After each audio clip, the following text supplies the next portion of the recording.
just looking at the viewfinder for the first time and I feel like I am giving egg energy today. Like hard-boiled egg energy. I do apologize. My hair is just not playing ball. That's such an influencer thing to say. Don't mind my appearance. I apologize. Don't look at me. But like, you're going to be looking at me for the next 20, 30 minutes. That's just the fact of the matter. It is what it is. You know? This is me. Take it or leave it. Anyway, how are we all? Hope you guys are all doing well, having yourselves a good day. I'm so excited for this video. I feel like it's been a while since I can't speak. Since I've sat down and filmed just like a chatty money, budgeting, personal finance video. So I'm so excited for this one. This is honestly probably one of my most requested videos of all time. And as your self-appointed budgeting bestie, I feel obliged to share with you guys how I budget, how I set up my budget, how I budget for monthly and quarterly bills, how we budget weekly, fortnightly, monthly income or variable income, a different bank account setup, and just like general budgeting savings tips. So I want to say budgeting one more time, honestly. So yeah, buckle up. It's probably gonna be a very chatty video. Grab your beverage of choice. I'm just on the waters today, guys, but if I had my way, you know what I'd be drinking. Yeah, grab your tea, coffee, wine, your beverage of choice, and let's get into it. I'm so excited. Also, be sure to subscribe if you're new here and give this video a thumbs up. It really helps my channel out. I really appreciate it. I do a lot of vlogs and lifestyle content as well as personal finance videos. I love talking about money and opening up the conversation around personal finance, especially for young women. I really believe knowledge is power, and there's a reason it's not taught in schools. The government, I sound like a conspiracy theorist, I promise I'm not. But the government, the banks, they're all capitalizing on our lack of knowledge. So here we are, opening up the conversation and making money less of a taboo topic. First things first, you want to figure out what your tool of choice is. I personally use the yearly 2.0 spreadsheet from CodePlenty. I always have a link down below along with my discount code. I just love this spreadsheet. It has monthly tabs and then it also has a yearly tab as well. So at the end of the year, I can go back and look at how much money we made, what we spent. Just really gives a nice cohesive overview of all of our finances. It also has a savings and debt tracker, and you can track your net worth on here as well. So lots of cool features. I've actually downloaded a fresh spreadsheet. So we've got a blank one that we can set up together, and I'll show you guys how I do that. But yeah, whether it's this spreadsheet or something else, just figuring out what your preferred tool of choice is.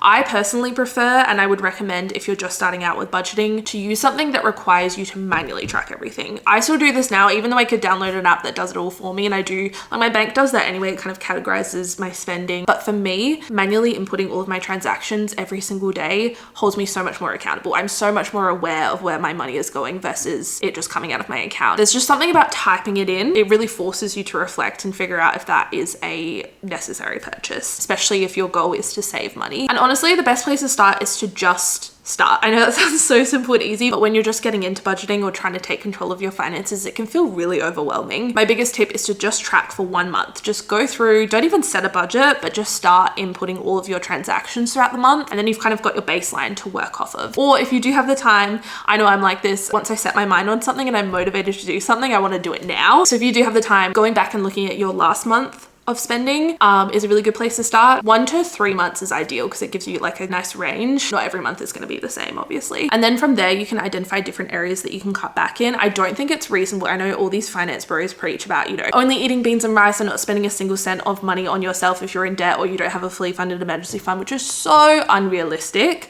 I'm sorry. If you're in debt, like you are still a human and you're not going to get out of debt any faster by doing that. I just don't think it's sustainable, especially if you're new to this, to completely go cold turkey and cut out all fun spending. Like that is unsustainable. It's almost like a crash diet. You know what I mean? It's like crash diet for your budget. It may work for a little while. There will come a time where you will slip up. You'll feel like a failure and then you just be like, fuck it, and just spend willy-nilly. You'll look back on all your spending and be like, oh my gosh, what have I done? And then start that cycle all over again. Everyone's going to have different money values. And I think identifying the things that you're willing to spend money on is really important. And then cutting back in the areas that you don't care about as much. Also, along with this, with setting up your budget, you want to figure out what your financial goals are, whether that's saving for a house deposit or saving for a wedding, paying off your car loan, whatever your financial goal is, working that out. I think having a financial goal really gives you a lot of purpose. Keeping that purpose at the center of everything you do is so important. I call it my why. Like, why am I doing all of this? Why am I sacrificing or cutting back in certain areas of my budget? It's because I want to achieve this goal. And I've talked about this before, but anytime I would go to make a purchase, especially when we're in the midst of saving for our house deposit and saving for our wedding, I would ask myself, like, is this a necessary purchase? Is this a want or is this a need? Will this help me reach my financial goal? And 9 times out of 10, it wasn't going to. And just taking that time to check in with myself really brought me back to reality. I saved a lot of money by asking myself that simple question. So keeping your financial goal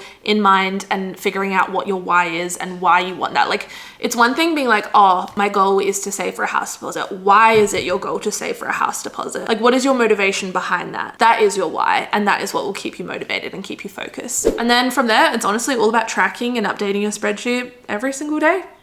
Every single day. I find if I leave it more than a day or two, I just feel out of touch with where my money is going, and then it becomes like a big thing. It becomes a little bit overwhelming. If you do it every day, like, it will literally take you 2 minutes, if that. I can make adjustments in real time and turn things around versus getting to the end of the month and being like, oh, I spent $1,000 on eating out this month. I had no idea. So I will show you guys the spreadsheet that I use and kind of how I use it, how I set it up. As I said, it's the yearly 2.0 spreadsheet from CoPlenty. It looks like this when you download it. So they have a step-by-step video tutorial. They also have an Instagram with some really helpful videos as well. And there's a step-by-step on how to actually set it up. So step 1 is budget name. So go to your annual totals, add the budget name for income, bills, subscriptions, expenses, savings, and debt. And then all of this will appear in the monthly tabs. And then it will look a little something like this. This is my current spreadsheet for 2024. So we've got both of our paychecks. We both get paid, or we used to get paid fortnightly. Then I've got my business income, any miscellaneous income. And then I also have a third income line because there's some months where we'll get paid 3 times depending on our pay cycle. Then we've got our bills, subscriptions, all of our variable expenses I keep in here, savings, and debt. Once you've filled everything out and tracked everything, you'll get these beautiful little graphs. It's all very interesting. I cannot believe this was January. This feels like a lifetime ago. So really, when it comes to setting up the spreadsheet, it's all about this annuals total tab, because that is what will show up in your monthly budget. God, it's been so long since I've done this. Next paycheck 1, next paycheck 2. And now I don't work a 9-to-5 job anymore. I quit my job back in February. So I don't have a usual paycheck. I'm just going to call this business income. And it's variable. You can add as many different lines in here as you want. So if you get paid monthly, obviously you just have 1. If you get paid weekly, you'd have at least 4 or 5. Hello, Poppet. Are you gonna help me? Yeah. Should we do Mabel's income? Oh, I can't reach, darling. You have to go down. And even though it's a monthly spreadsheet, it will carry over. So if I put in my actual paycheck, say Nick's paycheck was 2,000, that will show up here in the left to spend part. And if I don't input any transactions into the transaction tracker, this will carry over into February. So it's always carrying over whatever's left over at the end of the month. So it doesn't really matter when you get paid or how often you get paid. I just like to work off a monthly budget because a lot of our bills are monthly. And I just find it easier to track that way. I usually start by listing our quarterly bills. We've got gas, electricity, add a fun little emoji in there. Why not? Keep it lighthearted. Water. Oh, council rates. We've got like our internet, phone bill, car insurance, basically anything that is a set fixed expense. Yeah, that's just kind of an example of the bills that I would have in here. And then subscriptions, you might have Netflix, Apple, Disney Plus, and then just general expenses. So groceries is probably the biggest one.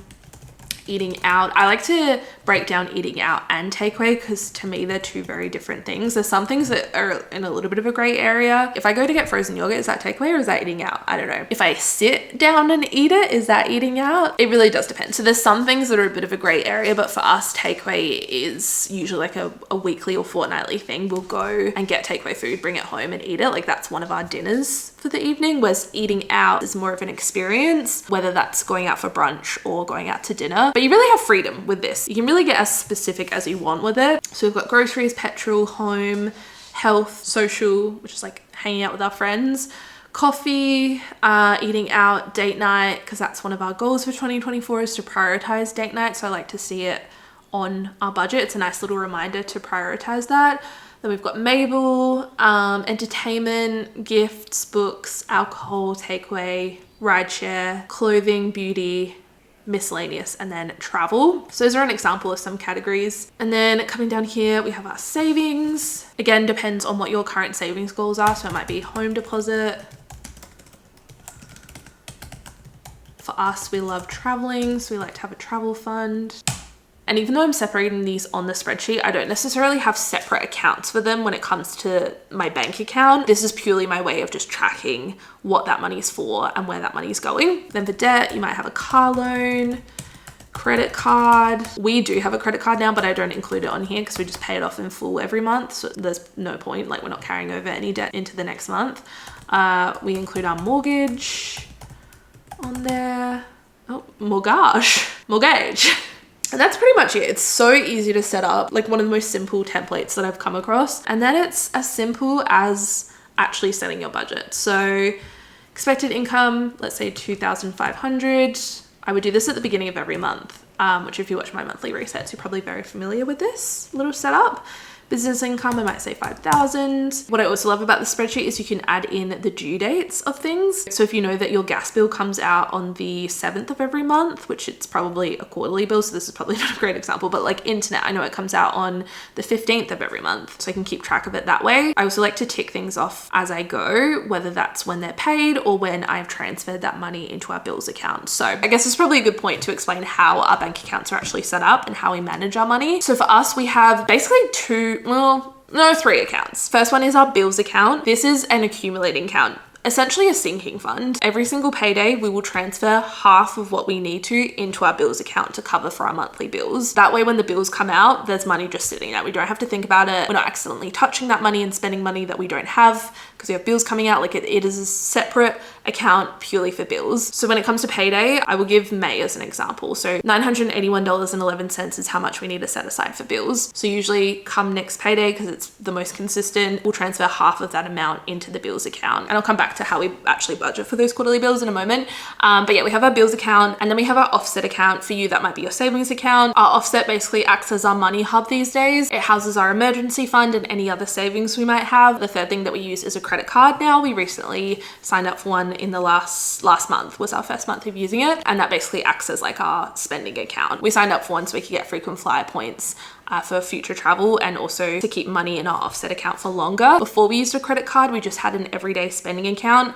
And we usually keep between $600 to $800 a week in there as like a nice little buffer. That would be for all of our variable expenses. So all of these over here, that would be our groceries, eating out, takeaway, shopping. Anything that was a variable expense would come from our spending account. And this is pretty much how it goes on our budget spreadsheet. So anything from the bills would come from our bills account. For example, at the beginning of the month, I want to budget $40 for gas, $120 for electricity, $70 for water, $75 for car insurance, $65 for the gym, and $40 for pet insurance. Then we've got our total, so $822 we need to set aside for bills for the month. That is our first fixed expense. Gorge. Then we have our subscriptions, $20 for Netflix, $10 for Apple. I'm just kind of making up these numbers. $12 for Disney Plus. $42 we need to set aside for subscriptions. And then car loan, let's say $500, and mortgage $2,500. So that's another $3,000 for our fixed expenses. Then I would go back over here and have a look at how much money we have left over. So our total income is $10,000, our bills are $822, subscriptions is $42, and our debt is $3,000. So we still have $6,136 left over to play with. When you're really in your savings era, you want to save before you spend. So rather than budgeting for all of your variable expenses or your willy-nilly fun purchases, you want to budget for your savings first and then work out how much you have left over. So for example, our financial goal might be to have $20,000 saved for our house deposit by the end of 2024. Let's pretend it's January just for the sake of it. Oh, I actually can't do the maths. Let's do 24,000. That just seems more simple. I need to save $2,000. So I'm factoring that into my budget. Like that's a non-negotiable. And then for travel, let's say 500.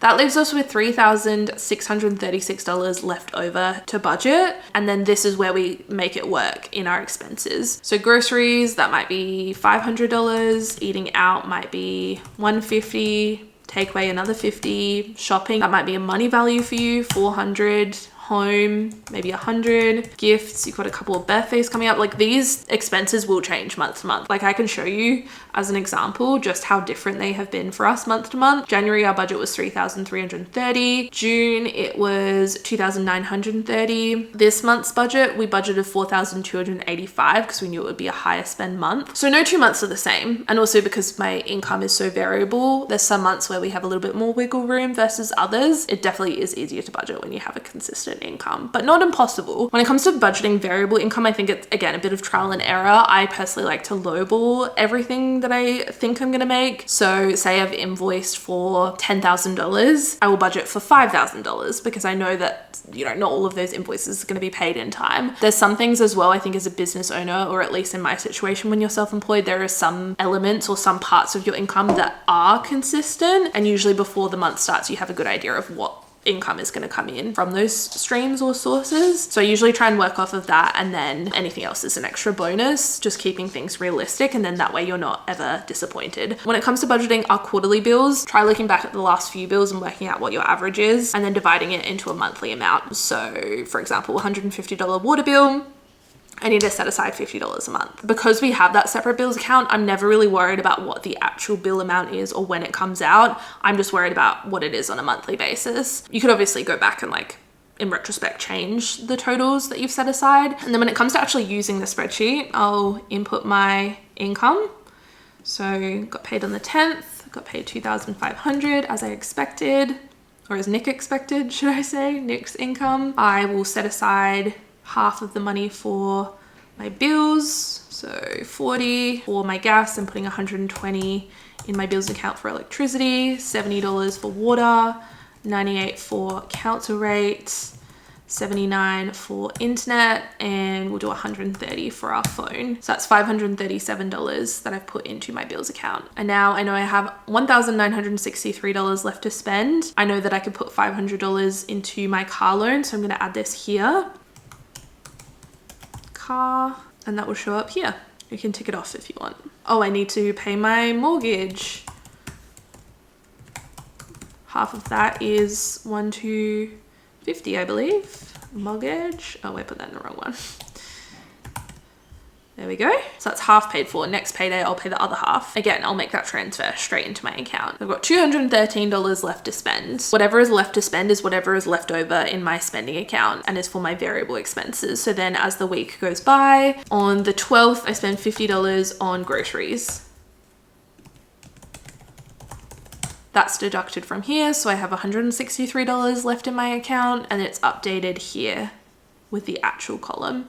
So basically whatever you put in the transaction tracker will show up here. Whenever I make a transfer from my account, I'm putting it in here, which is why I like to update it every single day, because there are some things that I look back on and I'm like, you know, when it has like a really random merchant name and you're like, what was this? Like, what did I spend this $9.90 on? And it's like, oh, Red Rooster. Like if too much time has passed, you're not gonna remember what that transaction is. The graphs will also update as you go. So 74.9% towards debt, 2.1% on expenses. So we're doing really well with our spending, and 23% towards bills. Now, when I get paid, because it is variable, I'm not gonna make $5,000 straight away. I might make $1,000 one week and $2,000 the next, and I'll just update the actual amount as I go. So for example, let's say I got paid $2,000 this week, that'll be updated in my left to spend amount. I'm gonna put $500 in my travel fund because that's really important to me, and that's going straight in my savings. We keep all of our savings in one account just to keep things simple. And the way I track it, I do keep a note on my phone just for my own sake, but also you can see everything in your annuals total. So if you go down to savings, I can see in January I save $500, and if I scroll across, I can see $500 of my savings is for travel. And then come March, if I actually go on a trip, which would be lovely, I just add it to my transaction tracker. So I just go minus 500, I'm actually spending that money, travel, and that will show up in my left to spend, and then I can spend it and track it as I go. So $30 on eating out for my trip. You basically just have to do a minus, and then it will again show up in your annual totals. So minus 500 in March, my actual amount is now 0. I hope that makes sense. Yeah, it's basically how I use this spreadsheet. Honestly, nothing too crazy. I'd like to try and keep it as simple as possible. I know at first glance it might seem a little overwhelming, but the more you use it, the easier it becomes, and it really does become one of your daily habits. I also love a visual, and the fact that I can see all of these different graphs and see in real time where my money is going is so motivating, and I really think that's the key to being able to save money. I think sometimes people overcomplicate it.